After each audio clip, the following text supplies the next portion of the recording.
Philippe, à toi l'introduction officielle. Bien.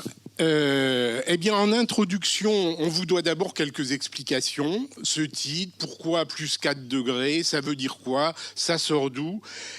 Plus 4 degrés, c'est ce à quoi il faut s'attendre en 2100, si l'on en croit le scénario retenu par le gouvernement, les pouvoirs publics, l'an dernier, pour élaborer le nouveau plan national d'adaptation au changement climatique. Plus 4 degrés en France, ça correspond à plus 3 degrés en moyenne mondiale.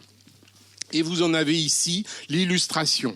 Le scénario du GIEC, qualifié d'intermédiaire, ici en jaune, correspond grosso modo à la poursuite des politiques climatiques des États, avec à l'horizon, comme je vous l'ai dit, le réchauffement de 3 degrés en moyenne mondiale, soit 4 degrés en France, une différence qui s'explique par le fait que les conséquences des dérèglements climatiques, vous le savez sans doute, ne sont pas identiques partout.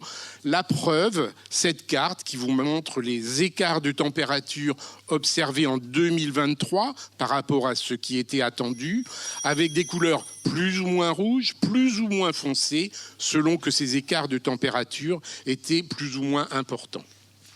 Alors, ceci étant dit, ce colloque traite spécifiquement de l'adaptation au changement climatique. Mais est-ce que ça veut dire pour autant que l'on entérine ce fameux plus 4 degrés ? La réponse, évidemment, pour nous, c'est non. Pour nous, on ne doit surtout pas renoncer à agir. Pourquoi ? Parce que je vous ai parlé d'un horizon à plus 4 degrés en France en 2100, mais heureusement, ça peut être moins, avec les courbes bleues que vous voyez ici, même si malheureusement, ça pourrait être aussi pire avec les courbes en rouge. Et c'est d'ailleurs la raison pour laquelle, en 2015, lors de la COP 21 de Paris, les États se sont engagés à tout faire pour ne pas dépasser le seuil des plus 2 degrés et même plutôt de viser un réchauffement limité à 1,5 degré, c'est-à-dire de rester dans la zone verte que vous voyez ici, avec pour objectif de ne pas avoir à affronter des conséquences qui seraient alors quasi catastrophiques pour l'humanité. À noter d'ailleurs que si la tendance observée devait se poursuivre, le fameux seuil de plus 2 degrés, vous le voyez, pourrait être franchi autour de 2050 et même peut-être avant pour certains, c'est-à-dire quasi demain. Et donc l'atténuation, ça veut dire quoi ? L'atténuation, ça veut dire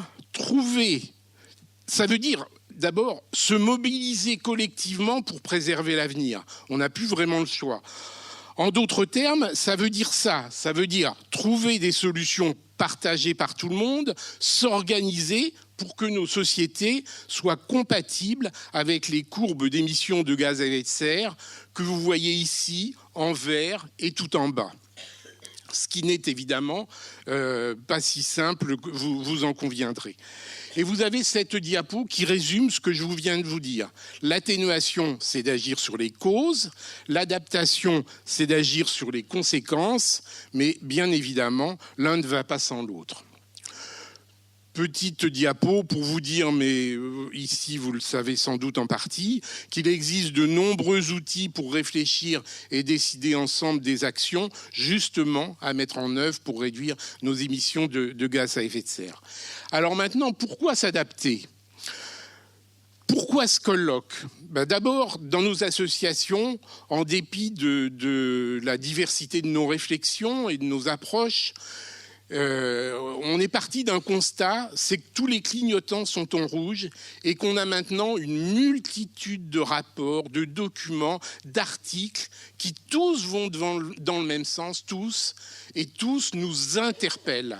Nous, c'est-à-dire d'abord les politiques et les élus, bien sûr, puisqu'ils sont à la manette, mais aussi le monde associatif qui a sa part de responsabilité en tant que lanceuse et lanceur d'alerte, et la société civile en général, tant il est vrai que les politiques n'en sont bien sûr que le reflet, et vous le savez. Et vous avez par exemple le Haut Conseil pour le climat, qui est une structure officielle mise en place par Emmanuel Macron en 2018 et qui dit ceci. Vous avez aussi la Cour des comptes en mars 2024, ou même ce rapport particulièrement éclairant de l'ONG Oxfam, paru cet été, et qui insiste sur une dimension importante de l'adaptation, qui est celle de la prise en compte des inégalités sociales. On aurait pu ajouter le rapport de la Cour des comptes européenne, paru justement hier, et dont le titre est sans ambiguïté « Adaptation : les actions ne sont pas à la hauteur ». J'en termine avec un commentaire qui est un commentaire plus personnel, c'est que quand on lit ces différents rapports, on comprend très vite que s'adapter, ce n'est pas saucissonner les problèmes, ni se contenter de réagir, même si on le fait de manière adaptée et efficace. Un jour, je m'intéresse aux inondations parce qu'il pleut, un jour aux canicules parce qu'il fait chaud, un jour aux traits de côte, un jour aux ressources en eau. Non, s'adapter, c'est voir les problèmes dans leur globalité, c'est anticiper, c'est prévoir, c'est prévenir.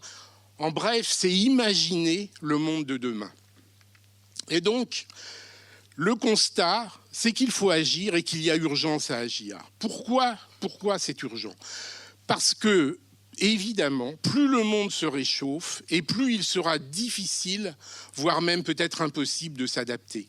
Parce qu'il faut des délais pour décider, des délais pour former des professionnels, des délais pour mettre en œuvre les actions, des délais pour réussir, des délais pour éventuellement orienter des nouveaux plans. Et puis aussi, et c'est d'actualité, vous le savez, parce qu'évidemment, s'adapter, ça va coûter beaucoup d'argent à tout le monde. Aux entreprises, au monde du travail, aux ménages, aux collectivités locales, à l'État, c'est-à-dire à nous toutes et à nous tous. Le tout dans un contexte mondial que vous connaissez, qu'on a tout à fait qualifié de très incertain, avec les économistes qui de plus en plus nous annoncent de fortes turbulences liées justement au réchauffement climatique. Et tout ceci sans négliger le cap de la solidarité et de l'entraide. Pourquoi ? Parce qu'on sait que le changement climatique touche plus fortement les ménages à faible revenu, particulièrement impactés par l'inflation des produits alimentaires, par exemple, ou qui n'ont pas les moyens d'isoler leur logement, ou qui ont des difficultés à se déplacer. Donc les ménages à faible revenu, les publics fragiles, notamment les jeunes enfants, qui supportent particulièrement mal les canicules, et donc penser aux crèches et aux écoles, les personnes isolées, exactement ce que nous dit Corinne Lequéré, climatologue et présidente du Haut Conseil pour le climat. Et donc, ça veut dire quoi ? Ça veut dire qu'il va falloir collectivement qu'on tienne compte d'une réalité qui est que le changement climatique va conduire à exacerber les tensions sociales et les inégalités en mettant à mal ce qui fait notre idéal démocratique et qui constitue le fondement de notre vivre ensemble. Et c'est pourquoi c'est un enjeu majeur. Cet enjeu majeur, ça a quoi comme conséquence ? C'est qu'on va devoir collectivement répondre à ces questions. Quels sont les risques ? Quelles priorités ? Que souhaitons-nous protéger ? Comment répartir les efforts humains et financiers ? Dans quels domaines ? Les infrastructures, l'alimentation, les mobilités, l'habitat, la santé, l'organisation des soins, les ressources en eau, les acteurs économiques à aider ? Vous l'aurez compris, on aurait besoin, pour orienter nos choix citoyens, de disposer d'un diagnostic précis, avec un recensement le plus exhaustif possible de ce à quoi nous allons être confrontés, de manière à nous y préparer ensemble, en préservant le vivre ensemble et en tenant compte, et c'est quelque chose de très important, de la diversité de nos approches et même de nos opinions. On doit être ensemble pour décider de tout. Et c'est pourquoi, en dépit des difficultés, car on en a eu, nous avons pris au niveau de nos deux associations l'initiative d'organiser ce colloque qui nous semblait relever de notre responsabilité citoyenne, mais aussi de notre responsabilité d'association. Voilà, alors on ne va pas balayer aujourd'hui toutes les thématiques, c'est évidemment rigoureusement impossible. On voulait juste aborder ensemble cet après-midi un échantillon de questions à traiter. peut-être pour vous donner envie de continuer avec nous, de nous aider, de nous donner des idées et puis d'approfondir. Voilà ce que je voulais dire en introduction avant de laisser la parole à nos intervenants qui vont nous éclairer beaucoup plus que j'ai pu le faire avec cette introduction. Merci à vous. Merci Philippe. Merci. Bravo.